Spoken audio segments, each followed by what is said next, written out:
ya Mwenyezi Mungu iendelee kuwa nawe mpendwa msikilizaji wa Radio Ngoma ya Amani. Tukikualika kufuata taarifa Nipashe inayoletwa kwa nami Jose la Joafura historien. Nimesaidiwa kiufundi naye Amani Asamba Silva ambaye ni fundi mtambo wangu. Kwanza nikupe vichwa vya habari.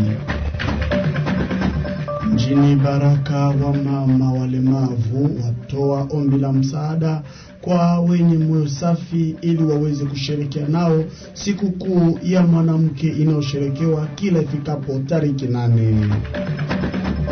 Na tutajielekeza kunako sekta ya Nganja ambako askari mmoja kutoka kitengo cha Fuma afanikiwa kumfyatulia risasi mkazi mzaliwa mmoja wa Burundi.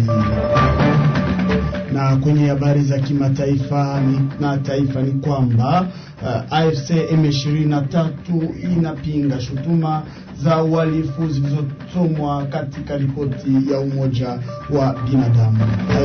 Hayo na mengineo na habari za michezo ni katika taarifa ya habari, nikikualika kunitega sikio mwanzo hadi tamati. Karibu.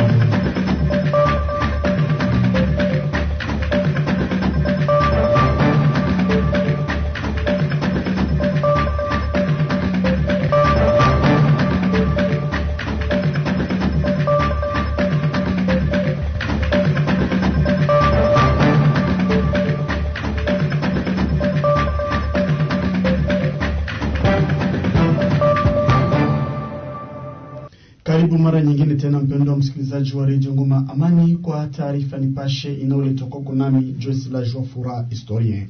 Tuanzie mjini Baraka ambako muungano wa walemavu mjini Baraka latoa ombi la msaada kwa uongozi wa meya la mji wa Baraka, kwa mashirika za kiutu na kwa watu wenye moyo mwema kuwajia kwa msaada ili waweze kusherekea sikukuu ya mwanamke ulimwenguni itakaosherekewa tariki 8 Machi mwaka huu.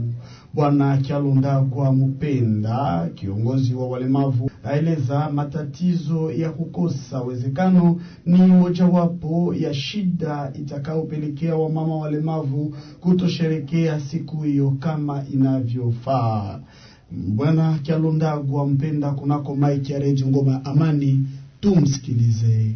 Fatana na maandalizi ya hiyo sikukuu ulimwenguni ya wanamke ambayo inafanyika kila tariki 8 ya kila mwaka ya mwezi wa 3, ni kweli wadada zetu ambao wanaishi na ulemavu wa mama zetu walitufikishia ile maneno kwamba wanahitaji ile sherehe nao ifanyike kungambo ya wamama wanaoishi na ulemavu.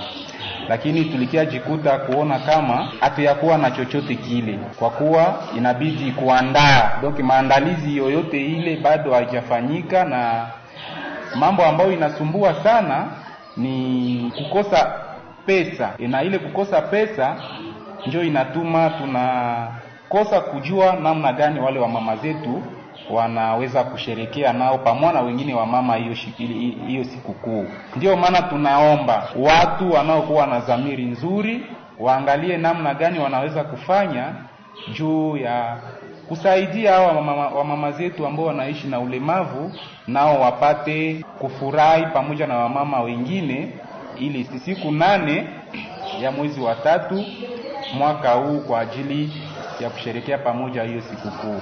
Ujumbe kwa wale wa mama ni kwamba wasikate kwanza tamaa, kwa kuwa Wafaransa wanasema kwamba une minute avant la mort c'est toujours la vie. Inaweza wezekana gisi tuko tunaenda kulalamikia watu ambao wanakuwa na dhamiri nzuri, inaweza kufikia kunajitokeza wamoya na wao wanafikia ziba ile mahitaji yao ambao inaohitajika, na wao wanasherekea pamoja na wengine wa mama kama kawaida. Kwanza kungambo ya serikali yetu tuna chungu tele ya malalamiko, lakini hatuone hata moja inajibiwa.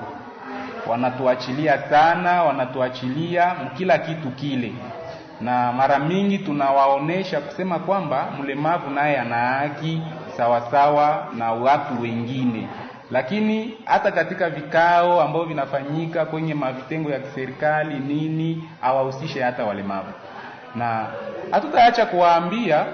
Ombi letu ni kwamba serikali yetu, uongozi wetu wa meya uangalie namna gani unaweza kufanya ili wakompanyia wa mama zetu ambao wanaishi na ulemavu kwa ajili ya kusherekea pamoja na wamama wengine.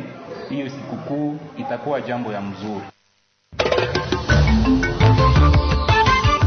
Tuendelee kusalia mjini Baraka. Tuelezea kwamba kitengo husika na makazi la mji wa Baraka latoa onyo kwa changamoto linalokumba wapangaji pamoja na wenyeji nyumba pindi mzozo umeingia. Bwana Amuli Mwanzo Basombana, msimamizi wa kitengo hicho, aomba wasimamizi wa nyumba kuheshimu sheria, pia kuwa na utu wa subira na sio vizuri kumfukuza mpangaji pasipo makubaliano sahihi. Bwana Amuli Basombana kunako maiki ya Radio Ngoma ya Amani. Haya yote yanatokana na watu kutokutaka kutii serikali, na serikali iko wazi, na tumekwisha kuita wenye wasimamizi za nyumba za kupangisha na tulisha waanime na kuwaonyesha mipangilio yote ambayo serikali anapanga kwa ajili ya sheria ya upangaji. Lakini kwa sasa ninaweza kusema kidogo, sababu wakati mtu anakuja kupanga ni mtu na anahitaji kuwa na heshima, na wakati na wewe unapangisha uko mtu na unahitaji kupata haki yako. Lakini sheria tunaweza kuwaambia hapa, hakuna mwenye nyumba anaweza kufukuza mpangaji kama vile mwizi, sababu wakati aliingia pale walipatana, na kama walipatana ni sherti wafuate ile mipangilio ambao walipatana na mwenzake. Kama vile serikali inasema, wakati unahitaji kwenda kupanga kwa mtu, mkisha patana mnyumba ya kulala unampatia garanti ya miezi 3. Hii garanti haikuwake franga ya kulipa, ni franga za mpangaji anawekesha kwa bayere wake, na bayere anapasha achunge zile franga, na mwisho mpangaji anaanza kulipa kama vile kawaida, kama ni mwisho wa mwezi, kama ni kisha miezi 3, au kama ni kisha miezi 6.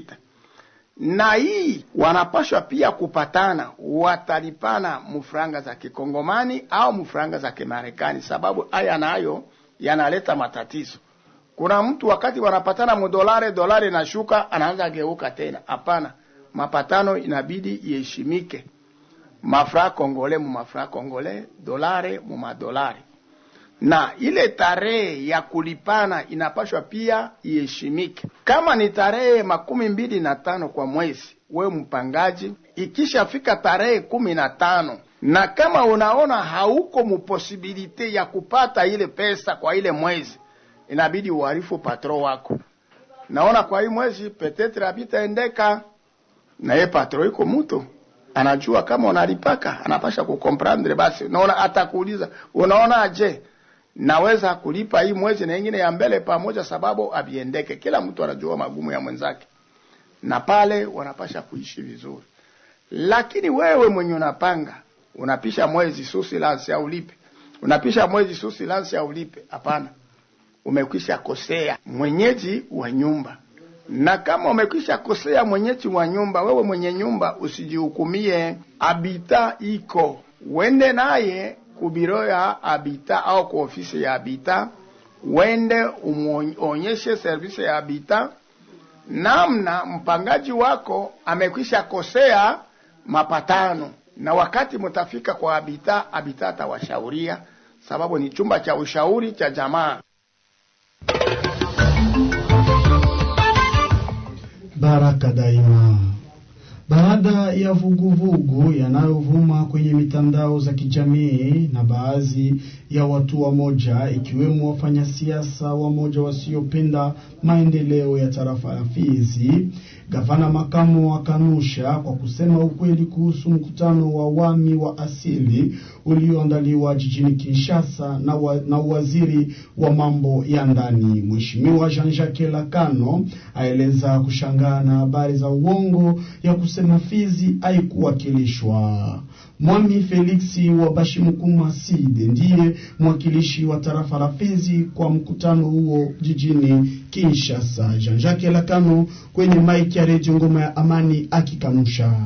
Tunashangaa kuona watu wamoja wako na deactive mu marezo sosio kutawanya habari za uongo na kutafuta kutia chachu kwa kusema ya kwamba ku conference yenye ilikuwa organize na ministere ya Interieur National, conference ya Bami, eti tarafa la Fizi alikuwa represente. Hao watu wa internaute, wa analiste, wafanya siasa wamoja ambao wapendi kuuliza habari na kuzijua kinagaubaga, wanafikia hata kukashifu wabunge, sisi viongozi na hata chama tawala. Nataka kuambia hivi ndugu zangu, ninayo imani ya kwamba wale watu watakuwa na courage ya kuomba huruma na kuretirile mapropo yao, kwa sababu tarafa la Fizi liko represente valablement na representa wa Bami bote na ni mwami chef de groupement wa Bashimukuma Site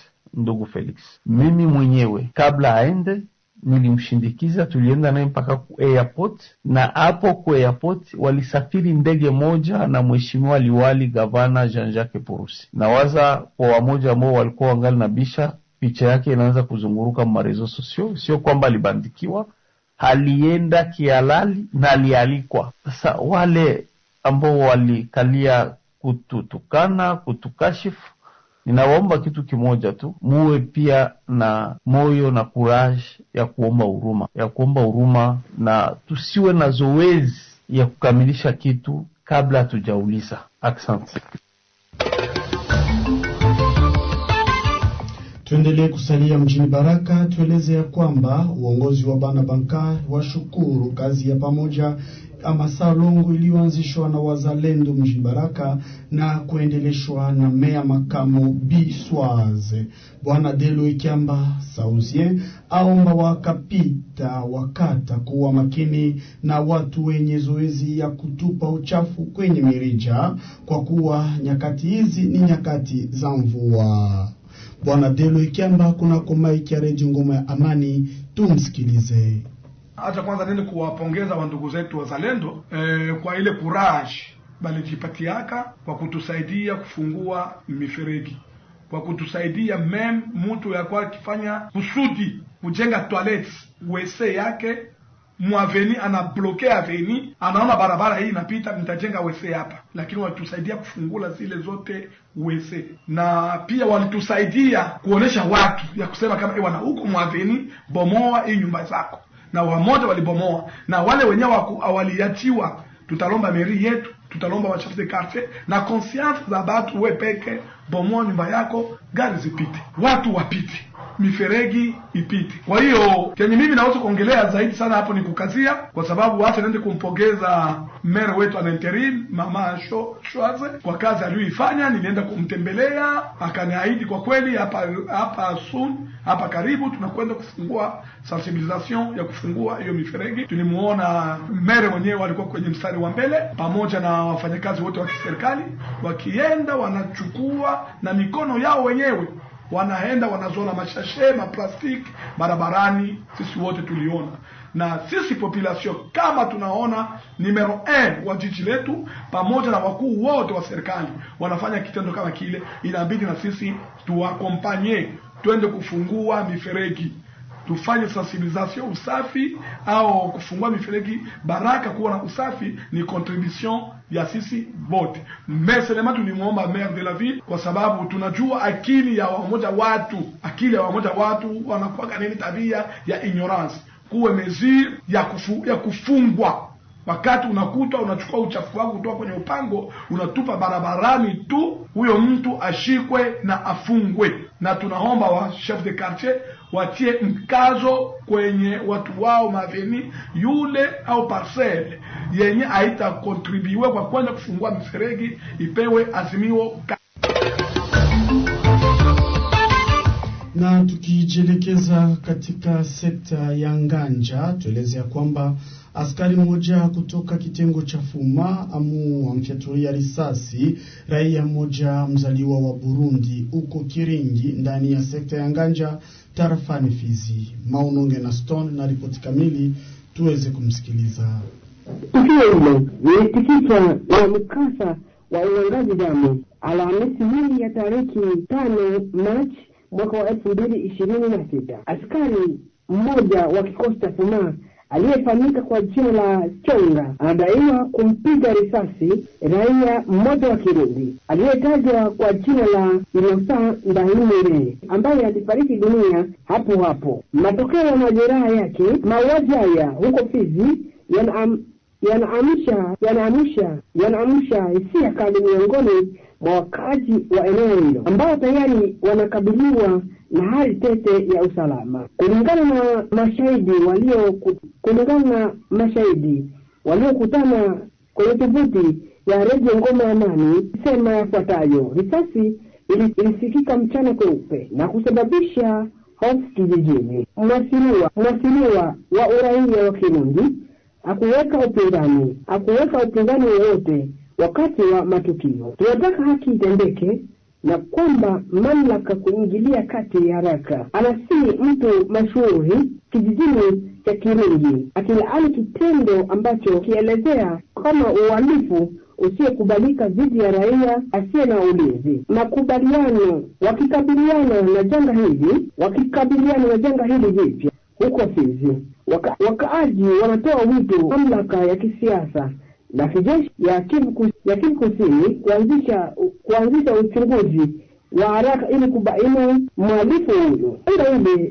Janga hili linafufua mjadala wa nidhamu ya vikosi vya usalama na ulinzi wa raia katika eneo la. Wakati tukisubiri mawasiliano rasmi, mvutano bado unaonekana katika sekta ya Nganja ambako idadi ya watu inahofia kuongezeka kwa ghasia. Ikumbushe kuwa kijiji hicho cha Kiringi kinapatikana ndani ya mtaa wa Bashikelela katika kikundi cha Basikalangwa, sekta ya Nganja tarafani Fizi. Maoni kwa niaba ya Radio Ngoma ya Amani.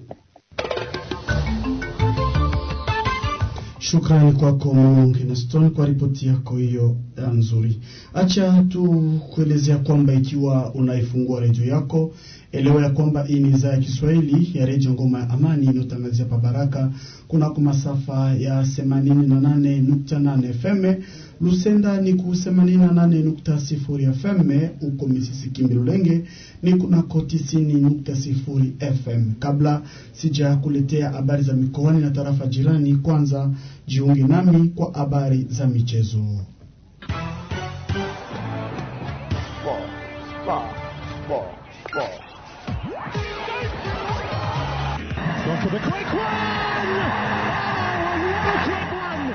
Na kwenye habari za michezo, mpendwa msikilizaji wa Radio Ngoma ya Amani, acha tuanzie kunako iliko Kashe Ligue 1 ambako Dauphin Noir yaliweza kuchapa Ange Vert bao 3-0. Mabao hizo ni pamoja na mchezaji mzaliwa wa jambo wa tarafa la Fizi ambaye ni Kandida Mapendo. Kwa sasa ameeleza goli 18 na kujiweka kileleni mwa wachezaji bora wa ligi hii. Kandida Mapendo ambaye ni mara yake ya kwanza kugundua ligi ya taifa ya Jamhuri ya Kidemokrasia ya Kongo, mzaliwa wa Fizi, mchezaji wa zamani wa Masanze, kwa sasa amekuwa kileleni na kupeleka bendera ya Fizi mbele na asili na soka ya tarafa ya Fizi mbele, huku akiwa mfano na kuifata nyayo ya wachezaji wa tarafa ya Fizi kama vile Linda Mtange pamoja naye Steve Bwela ambao kwa sasa wamekuwa furaha ya tarafa ya Fizi. Na mpango wa mechi utaendelea. Tueleza kwamba kesho siku ya 6 tariki 7 machi mwaka tunao Sanga Balende itakuwa dimbani kupokea Panda Bese Kande ya Ukolikasi. Etoile Kivu itapokea Renaissance ya Kinshasa. Tanganyika FC itapokea Don Bosco. Grupe Bazano Mrazi, Tanganyika zidi ya Grupe Bazano. Tueleza kwamba Blessing zidi ya Saint-Luc, na tueleza kwamba hiyo ndio mpango wa mechi utakaochezwa kwenye Inico Cash League 1. Na kwenye La Liga tueleza kwamba mpango wa mechi utaendelea leo hii. La Liga, Celta Vigo itachuana zidi ya Real Madrid na majira ya saa 4 za usiku. Kwenye FA Cup, Wolverhampton zidi ya Liverpool saa 4 za usiku, na kwenye Bundesliga Bayern Munich zidi ya Mönchengladbach. Na mpango wa mechi hapo kesho ni kwamba kwenye La Liga siku ya 6 Osasuna itachuana Vumbi zidi ya Mallorca, Levante zidi ya Girona, Atletico Madrid zidi ya Real Sociedad, Atletico Bilbao zidi ya Barcelona saa 4 za usiku. Na kwenye Serie A, Cagliari zidi ya Como, Atalanta zidi ya Udinese, Juventus zidi ya Pisa. Na kwenye FA Cup siku ya 6 Mansfield Town zidi ya Arsenal. Na ni hapo ndipo tumeangusha nanga kwa habari za michezo.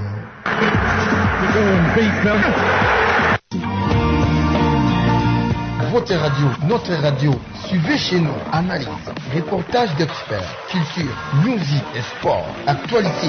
88.8 FM à Baraka, 90.0 FM à Mississi, Kimbi, Lulenge et 88.0 FM à Lusini. RNA,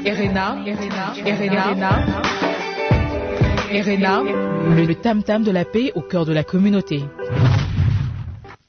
Na kwenye habari za mikoani na tarafa jirani, tuanzie mashariki mwa Jamhuri ya Kidemokrasia ya Kongo ambako AFC M23 inapinga shutuma za uhalifu zidi ya zilizomo katika ripoti ya shirika husika na binadamu ya kimataifa. Kabla niingie studioni nilikuandalia ripoti ifuatayo. Tangu mwezi Januari 2025, pande zote katika mgogoro wa mashariki mwa Jamhuri ya Kidemokrasia ya Kongo zimeshutumiwa kwa kufanya ukiukwaji mkubwa wa haki za binadamu na sheria za kimataifa za kibinadamu. Hili ni itikisho la ripoti ya Umoja wa Mataifa kuhusu hali katika mikoa ya Kivu Kaskazini na Kusini iliyochapishwa mwishoni mwa mwaka.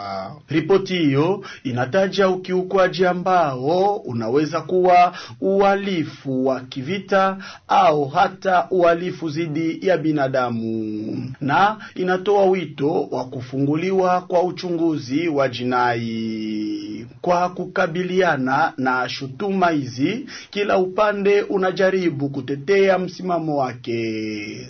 Kwa upande wa AFC M23 imetuma ujumbe kwenda Geneva kupinga matokeo ya ripoti hiyo kando ya kikao cha 61 cha Baraza la Haki za Binadamu kitakachofanyika kuanzia tariki 23 Februari hadi tariki 31 Machi mwaka huu tunao.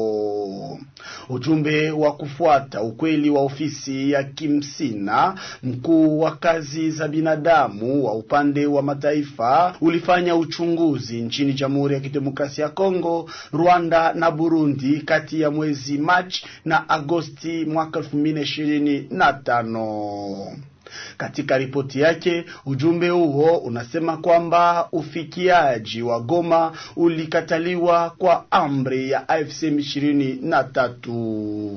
Kwa hivyo, ujumbe huo unadai haukuweza kutembelea maeneo yanayodhibitiwa na kundi hilo lenye silaha. AFC M23 unapinga tume ya uchunguzi ya sasa. Kundi hilo la waasi linataja sababu mbili. Kwanza, wigo wa kijiografia wa uchunguzi.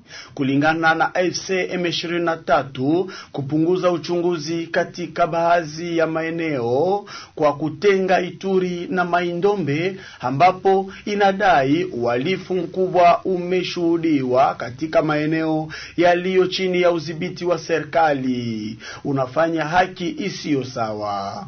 Kundi hilo linabaini kwamba Umoja wa Mataifa huangazia kilichofanyika upande mmoja tu na kuacha yale yaliyofanyika upande mwingine, ikimaanisha kwa maoni ya kundi hilo la waasi ni sawa na kuficha maovu ya serikali kimakusudi. Sababu ya pili, mfumo wa muda. AFC M23 inapinga madai kwamba uchunguzi unaanza mwezi Januari mwaka 2025. Kulingana na kundi hilo, chaguo hili linafuta miaka ya maono, mateso na hotuba za chuki zilizoshuhudiwa tangu mwaka wa 2017 na kuchangia kubuni hoja kwamba mhusika umoja anawajibika kwa maovu yote yaliyoshuhudiwa DRC. Kwa upande wake, ujumbe huo unabainisha uzito wa uhalifu huo na kusema kwamba umekusanya faili zinazowatambua watu binafsi, vitengo na makampuni yanayoweza kuwajibika kwa ukiukwaji huu na ukiukwaji wa haki za binadamu. Ujumbe huo unasema faili zimetumwa kwa mfumo usika ya uwajibikaji. Tutamatishe taarifa hii ya habari na habari toka jijini Kinshasa isemayo kwamba waziri wa michezo ashinikizwa kujiuzulu baada ya malalamiko kuhusu ushirikiano na klabu ya AS Monaco nchini Ufaransa. Kabla niingie studioni, nimekuandalia ripoti hiyo. Waziri wa michezo wa Jamhuri ya Kidemokrasia ya Kongo Didier Budimbu Mtubuanga yuko katika hali mgumu wiki kufuatia kufunguliwa kwa uchunguzi na ofisi ya mwendesha mashtaka wa Monaco baada ya malalamiko yaliyowasilishwa na raia wawili wa Jamhuri ya Kidemokrasia ya Kongo wanaoishi nchini Ufaransa kuhusu ushirikiano kati ya klabu ya mpira wa miguu ya AS Monaco na serikali ya Jamhuri ya Kidemokrasia ya Kongo. Wabunge wanatarajiwa kuwasilisha hoja ya kutokuwa na imani zidi ya waziri wa michezo. Miongoni mwa hoja zilizotolewa, ukosefu wa uelewa kuhusu kiasi kinachohusika katika aina hii ya mkataba na vilabu vya mpira vya miguu barani Ulaya. Euro milioni 4.8, hiki ni kiasi cha ushirikiano wa miaka mitatu uliosainiwa mwaka jana kati ya AS Monaco na serikali ya Kongo kama sehemu ya mradi wa DR Congo Heart of Africa. Malalamiko yaliwasilishwa awali kwa ofisi ya mwendesha mashtaka wa fedha wa kitaifa mnamo mwezi wa Septemba mwaka uliopita. Baada ya kupelekwa kwa ofisi ya mwendesha mashtaka wa Monaco ambayo iliamua kufunga uchunguzi mapema wiki. Raia wawili wa Kongo waliomba majina yao yasijulikane kwa kuhofia kulipizwa kisasi. Waliniweka kama wakili wao wa kisheria kwa sababu wanaamini kwamba serikali ya Kongo imetumia kiasi kikubwa cha pesa kwenye mikataba ambayo faida zake zinaonekana kuwa ndogo au zisizo sawa, amesema wakili Hervé Diakese anayewakilisha raia hao hao wawili wa Kongo. Huu si ushirikiano wa kwanza wa serikali ya Kongo na vilabu vya mpira wa miguu vya Ulaya. FC Barcelona na AC Milan pia zilisaini makubaliano ya kiasi kikubwa cha pesa. Kulingana na wakili Hervé Diakese, ushirikiano huu na Monaco haufaidishi soka ya Kongo.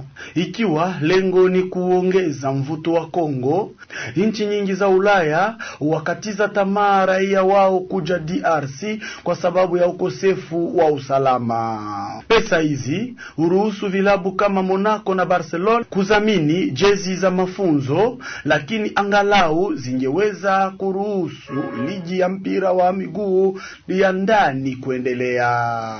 Mbaya zaidi, viwanja vyetu havijaidhinishwa tena. Yote haya yanawakasirisha wateja wangu ambao wanaamini kwamba mafumo ya kutoa fedha hizi haikufuata sheria zozote za bajeti. Huo ndio mtazamo wa wateja wangu, wakili Hervé Diakese anaeleza hapo na mnukuu. Tuelezea kwamba mkataba hii iliyosainiwa na vilabu vya Ulaya ni miongoni mwa sababu zilizowafanya baadhi ya wabunge wa Kongo kuwasilisha hoja ya kutoa na imani zidi ya waziri wa michezo.